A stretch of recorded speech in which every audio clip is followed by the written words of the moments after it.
Ating garlic, guys. Ayan, dinamihan ko ng garlic.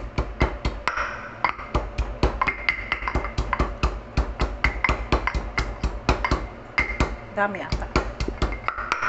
Tanggalin ko yung iba, sobrang dami. So, tapon natin yung iba.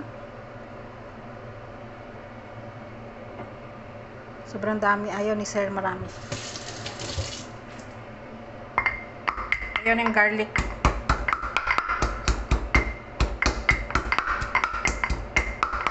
Tapos, mayroon din tayong lemon dito. Ayan, yung ating lemon. Naka-squeeze na siya.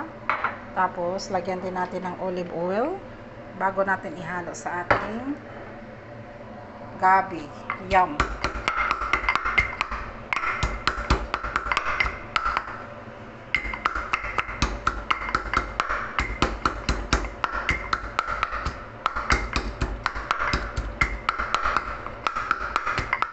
Ganyan yan, guys.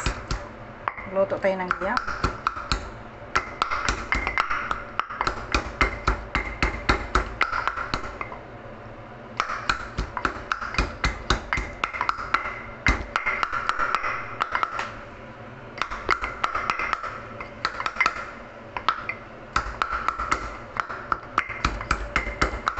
Garlic.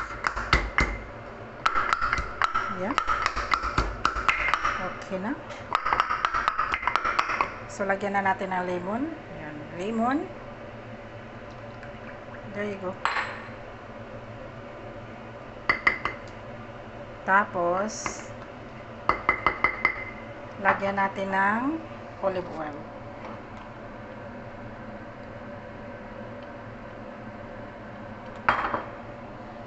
So, i-mix natin siya. Ilagay natin doon sa ating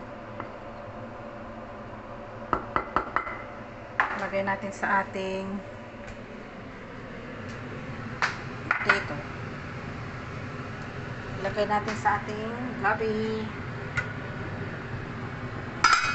So, tinanggal ko muna yung gabi, guys, kasi nga yung patatas matigas pa siya. Yun. So, ihalo na natin ang ating i-mix na. Yun. That's it.